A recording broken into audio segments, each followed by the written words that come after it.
नमस्कार। मेरी आत्मा आप सबकी आत्मा को नमस्कार कहती है और आप सबका मेरे संग जुड़ने का बहुत बहुत धन्यवाद।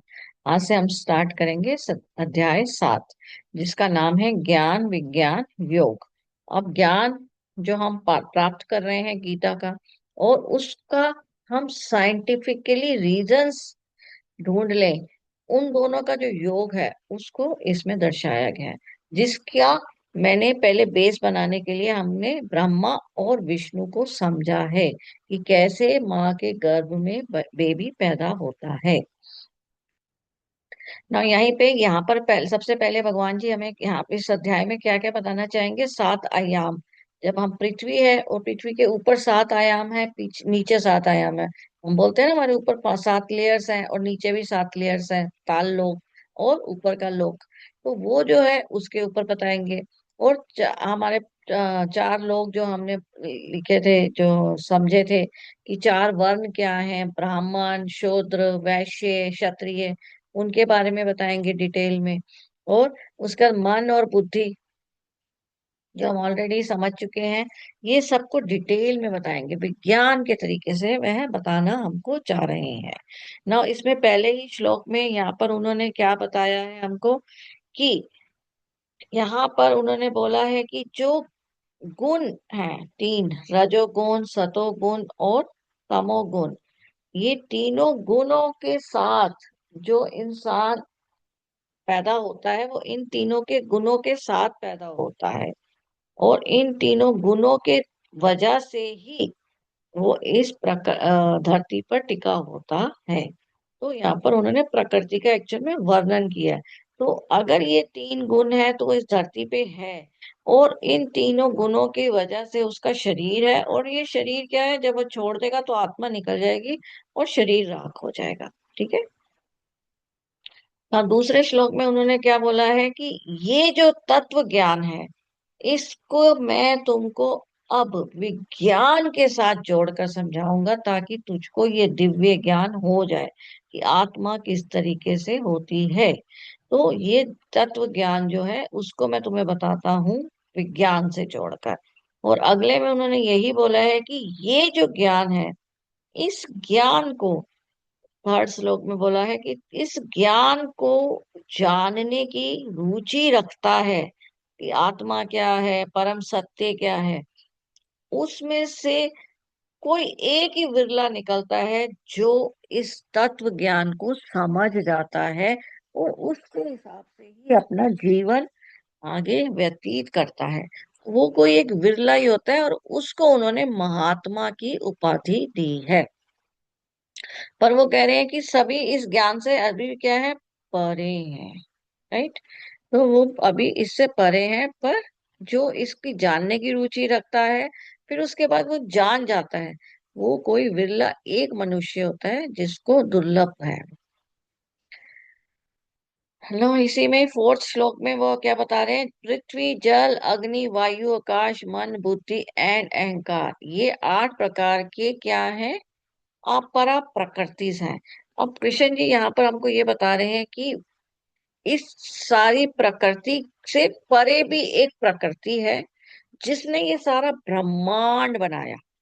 और अब ये जिसने ब्रह्मांड बनाया, उस ब्रह्मांड में हम जैसों को बनाकर, हम जैसों को भी ब्रह्मांड जैसा बनाया। हम लोग क्या है, अपरा है, पर इससे परा भी कोई है।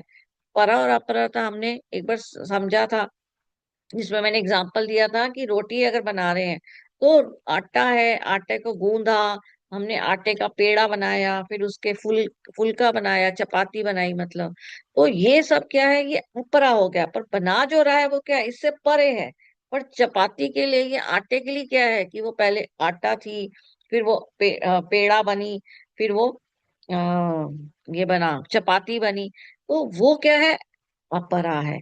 पर उससे परे कौन है, जो बना रहा है। इसी तरह हमसे परे कौन है, कृष्ण जी हैं या विष्णु जी कह लीजिए, जो अपरा है, जिन्होंने ये सारी सृष्टि बनाई। पर हम सब क्या है, अपरा प्रकृति के जीव रूपी चेतना है। तो मतलब इससे ऊपर भी, बियॉन्ड भी एक चेतना है जो ये सब बना रही है। और इसमें उन्होंने बोला कि 8 प्रकार के ये जो है, इन्होंने क्या बनाई है, तो वो बनाए हैं। तो 8 प्रकार के पंचभूत जैसे हो गए, पृथ्वी जल अग्नि वायु आकाश, ये तो पंचभूत है। और उस 5 भूत के बाद उन्होंने 3 तत्व और बनाए हैं, मन बुद्धि और अहंकार। इन सब को मिलाकर जो बनता है वो कौन बनता है, एक जीव बनाते हैं। तो 5 भूत मतलब, या 5 तत्व भी बोल सकते हैं उन्हें, पृथ्वी जल अग्नि वायु आकाश, मन बुद्धि और अहंकार उसमें और होता है। पर कृष्ण जी उन सब से परे भी हैं, और ऑफ कोर्स हम सबके बीच में भी है। फिर 5वें में ही उन्होंने यही चीज और उससे बताया है कि ये सब जो चीज होती है, ये सब क्या है, जो होना है, उसमें जब ये होता है तो उसमें क्या होता है, उसके अंदर एक चेतना होती है। वो चेतना जो है, जब परा है, तो ब्रह्मा विष्णु महेश की तरह है, या उसकी जो चेतना मतलब जैसे हो गया ना, शक्ति, शक्ति जो है वो लक्ष्मी सावित्री या दुर्गा माँ की तरह है। पर यहाँ आने के बाद हम क्या है, एक पिंड रूपी है। अगर आप ध्यान से देखें तो कल वाले जो हमने था उसमें हमने क्या किया था, वीर्य जो है वह एग के साथ मिलन करता है, और ये दोनों का जब मिलन होता है तो एक एम्ब्रियो बनता है, उस एम्ब्रियो को पिंड बताया गया है। राइट। तो इसी वजह से जब मृत्यु होती है तो क्या होता है, हमारे को पिंड दान करने के लिए कहा जाता है, जिसको कहते हैं ना श्राद्ध, श्राद्ध किया जाता है। इसी को ही अगर हम ध्यान से देखें तो हमको आइंस्टाइन ने यही थ्योरी दी थी कि energy is equal to MC²। तो अभी अगर हम देखें तो हम सब क्या हैं, हम सब दिख रहे हैं, तो हम सब क्या, मैटर है। कार दिख रही है, वह एक मैटर है। राइट। अब इसके बाद हमको घर दिख रहा है, वह सब मैटर है। तो उन्होंने बोला है कि एनर्जी जो है वो ये मैटर में कन्वर्ट होती है, और जब ये वापस मैटर डिसॉल्व होता है तो वापस एनर्जी में चली जाती है, जिसको हमने आत्मा पढ़ा है कि आत्मा जो है एक शरीर धारण करती है और इस शरीर से निकल जाती है। और यहीं पर ही सी को क्या बताया है, स्पीड ऑफ लाइट। और हमारे जो शास्त्रों में है उसको क्या बताया हुआ है, सूरज की गति। ठीक है। तो यहाँ पर सूरज की गति जो है वो स्पीड ऑफ लाइट है, यहाँ पर C² के हिसाब से। तो यहाँ पर हमारे इसमें ऋग्वेद में एकम सत विप्रा बहदा वेदांते, इसको इसी श्लोक के थ्रू यही समझाया हुआ कि E is equal to MC²। क्या है मतलब कि एक ही सत्य है कि हम सब क्या है, आत्मा है। अगर यहाँ पर इस टर्म में ले तो हम सब क्या है, एनर्जी है। तो हम सब ही मैटर बन जाते हैं, जैसे हम मनुष्य बन गए हैं, और वापस हम किस में चले जाते हैं, एनर्जी फॉर्म मतलब आत्मा की फॉर्म में चले जाते हैं। तो इसका मतलब पृथ्वी जल अग्नि वायु आकाश क्या है, मैटर है, M है। राइट। अब ये ऑल मैटर जो है वो क्या है कि जब यहाँ पर है तो उसको हम क्या बोलते हैं, प्रकृति। जब ये तीनों मिलकर मैटर बनाती है तो जहाँ बना रही है उसको हम क्या बोलते हैं, प्रकृति। और उसके अंदर जो सोल है उसको हम क्या बोलते हैं, आत्मा। तो मैटर कह सकते हैं या सोल कह सकते हैं इंग्लिश में। ठीक है। नाउ इसी को ही हमारा पहले हमने सेकंड अध्याय में पढ़ा ही था ना, जिसमें इस श्लोक में हमने यही पढ़ा था ना, आत्मा को ना तलवार काट सकती है, ना अग्नि जला सकती है, ना पानी गिला गीला कर सकता है, और ना ही हवा उड़ाकर ले जा सकती है। तो यहाँ पर यही कह रहे हैं ना, energy can never be created nor be destroyed. और यहाँ पर उन्होंने यही बोला कि ये 8 तत्वों से बनाया जाता है, और यहीं पे ही इन सबको मैं डिसॉल्व भी कर देता हूँ। तो इसी श्लोक में ही इन्होंने इसको दोबारा बताया है।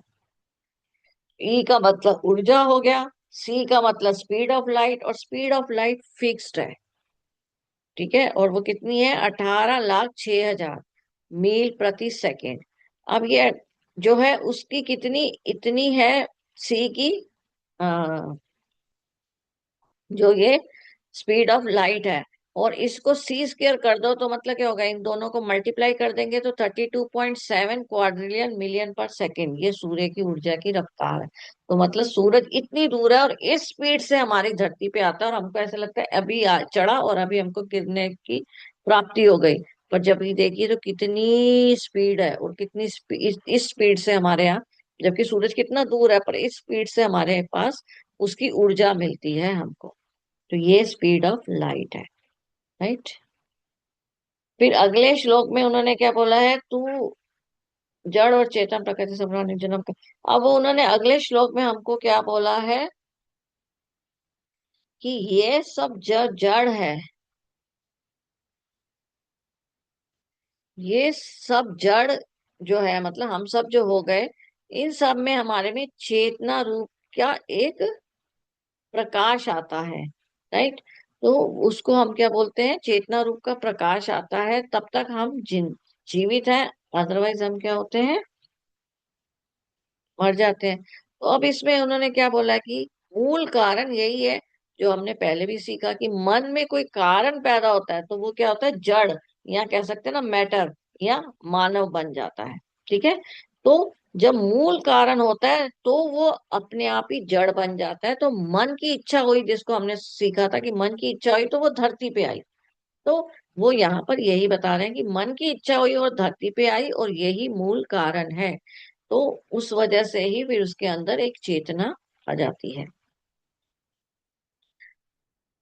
अदरवाइज वो किस फॉर्म में है, एनर्जी की फॉर्म में है। राइट। फिर अगले में वो क्या बता रहे हैं कि मैं ही जल का स्वाद हूँ, सूर्य तथा चंद्रमा का प्रकाश हूँ, वैदिक मंत्रों में ओमकार हूँ, आकाश में ध्वनि हूँ। तो यहाँ पर ध्यान से सुनिए, उन्होंने क्या बोला, वैदिक मंत्रों में ओमकार हूँ, आकाश में ध्वनि हूँ। राइट। प्रणवा का मतलब क्या होता है, अनहद नाद ओमकार। अगर कई लोग योगियों का अगर आप ध्यान से सुनेंगे, कई बार एक्सपीरियंस आप सुनेंगे, तो आपने सुना होगा कि वो जब बहुत ध्यान लगाते हैं तो उनके अंदर एक आवाज आती है जिसको बोला जाता है अनहद नाद। वही आवाज ओमकार की है। राइट। तो वही आवाज ओमकार की है। तो वो बोल रहे हैं वह जो ध्वनि है, वो जो मनुष्य के अंदर है, पर मनुष्य अभी सुन नहीं रहा, पर ध्यान के जरिए वो उसको सुन पाता है। वो ओमकार या अनहद नाद उसको भी कह सकते हैं। वो मैं हूँ। ठीक है। तो कृष्ण जी बता रहे हैं कि वो मैं हूँ मनुष्य के अंदर। तो पुरुष के अंदर जो अनहद नाद है या ओमकार है, वो मेरा मैं हूँ। और इसी में ही उन्होंने क्या बोला, आकाश में ध्वनि। अब ये आकाश में ध्वनि, अभी आपने कई बार सुना भी होगा आकाशिक रिकॉर्ड्स। तो अभी आजकल साइंटिस्ट लोग इसको करने की चेक मशीनें बना रहे हैं, जिससे कि वो क्या सोच रहे हैं, क्योंकि जो ये वाले आकाशिक रिकॉर्ड्स हैं इनको हम एक्सेस कर सकें। इसको अब डिटेल में अगर हम समझें तो इसमें क्या है कि हम जो भी बोल रहे हैं, जैसे मैं बोल रही हूँ इस समय, या हम अच्छा बोल रहे हैं या बुरा बोल रहे हैं, वह एक ध्वनि जो है वो क्या होता है, हमारे यहाँ ब्लैक होल में जाके स्टोर हो रही है। इसलिए हमसे कहा जाता है कि आप हमेशा शुभ बोलें, क्योंकि वह सब जाके स्टोर हो रहा है। अब वो जब जो कि वहां पर स्टोर हो रहा होता है ब्लैक होल में, अब वो जो ब्लैक होल में स्टोर होता है, वो जो ध्वनि है, इसका मतलब गीता में जब उन्होंने बोला था बोली ध्वनि भी वहां पर है ना। तो आकाश में जितनी भी ध्वनि है, वो वहां पर जो ध्वनि स्टोर हो गई है, उसमें भी कृष्ण जी कह रहे हैं मैं हूं। पर आजकल एक मशीन बनाई जा रही है जिससे कि ये ध्वनि एक्सेस हो जाए। तो क्या पता हमारे अगर ये बन गई, तो हम लोग गीता के जो श्लोक जो उस समय हुए थे, कृष्ण जी खुद से साक्षात दे रहे थे अर्जुन को, वह भी एक्सेस हो जाएंगे। इसलिए इसका दूसरा तात्पर्य ये भी है कि हम लोगों को इसलिए अच्छा बोलना चाहिए, क्योंकि वह, अगर हम बुरा स्टोर कर रहे हैं वहां पर, तो वहां से जितना ज्यादा नेगेटिव वहां पर ब्लैक होल में स्टोर हो रहा है, वहीं से जब हम उत्पन्न हो रहे हैं तो क्या हो रहा है, नेगेटिव इंसान पैदा हो रहे हैं। तो अगर हम अच्छा बोलेंगे तो वहां पर क्या स्टोर हो जाएगा, अच्छी ध्वनियां स्टोर हो जाएंगी। तो हम जब इस धरती पे आ रहा है जो भी, वो अच्छी ध्वनि की वजह से आएगा, तो वो अच्छा इंसान, पॉजिटिव इंसान पैदा होंगे। नहीं, तो इसको इस तरीके से भी उन्होंने बताया है। अब उन्होंने बोला पृथ्वी में पवित्र गंध मैं हूँ, अग्नि में ऊष्मा मैं हूँ, राइट, समस्त प्राणियों में वायु रूप में प्राण भी मैं हूँ। अब ये क्या है कि पृथ्वी में गंध मैं हूँ। गंध अच्छी भी हो सकती है, बुरी भी हो सकती है। पर आजकल इस वजह से अगर आप देखें तो एरोमोथेरेपी या फ्लावर थेरेपी का सिस्टम स्टार्ट हुआ है, कि उससे हम लोगों को हील करने के लिए स्टार्ट किया है। क्यों? क्योंकि पृथ्वी के अंदर जो गंध है, उससे हम पैदा हुए, हम लोग इस पृथ्वी में रहते हैं, तो इसका मतलब हम उसके थ्रू ठीक हो सकते हैं। राइट। तो तपस्वियों में तप भी कृष्ण जी हैं। अब ये बोल रहे हैं कि सब मनुष्यों में बीज जो है वो मैं हूं। अब हम, मैंने बोला ना, और वो बीज क्या है, वो सनातन भी मैं हूँ, वो बीज भी मैं हूँ। अब कभी भी हम मनुष्य जो है, एक मनुष्य जो है कुछ भी पैदा करना चाहता है तो उसका कोई कारण होता है। अगर उसने कोई कार बनानी है, घर बनाना है, तो उसके पीछे कोई कारण होता है ना, ये घर छोटा लग रहा है अब हम बड़ा लेंगे, तो कारण है इसलिए आप गए। तो कृष्ण जी बता रहे हैं कि उस कारणों के पीछे का कारण, जो कारण है वो भी मैं हूँ, और उन सब के पीछे का जो मेन कारण है, जिस वजह से ये धरती बनी है, जिस वजह से ये सारा ब्रह्मांड बनाया गया है, वह सनातन प्रिंसिपल भी मैं ही हूँ। तो मतलब ये छोटे छोटे कारण जो हम लोगों के पैदा होते हैं वो भी कृष्ण जी हैं, वो कह रहे हैं। प्लस उसमें जो सनातन कारण है जिसने ब्रह्मांड बनाया है, वो भी वही है।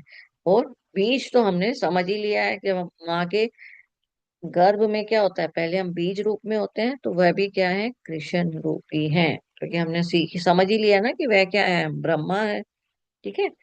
अब इसके बाद क्या है कि उन्होंने बोला कि बलवानों का कामना रहित और आसक्ति रहित बल भी मैं हूं। अब कह रहे हैं कि ये सब जान के जिसके अंदर आसक्ति पैदा हो जाती है, वो जो ताकत पैदा हो जाती है, वो ताकत भी मैं ही हूँ।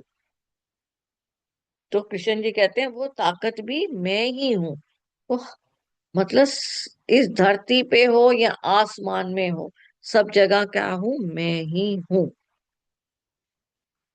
तो वो बोल रहे हैं कि आसक्ति रहित बल भी मैं ही हूँ।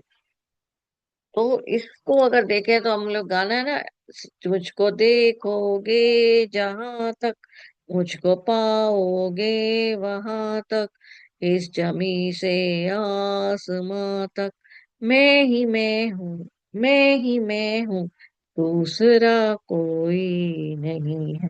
तो ये गाना अगर हम देखें तो ये पूरा इन सारे श्लोकों के साथ फिट बैठता है। पर ये गाना जो है राम तेरी गंगा मैली का है, ये तो मैंने ऐसे जनरल में जोड़ दिया है। पर ये गाना जनरल में देखा जाए तो ऐसा लग रहा है जैसे कृष्ण जी ही गा रहे हैं कि मैं हूँ सब में। राइट। तो यहाँ तक हमने 11वां श्लोक तक हमने देखा। अब हम इसका यहीं पे समाप्त करते हैं। बहुत बहुत धन्यवाद।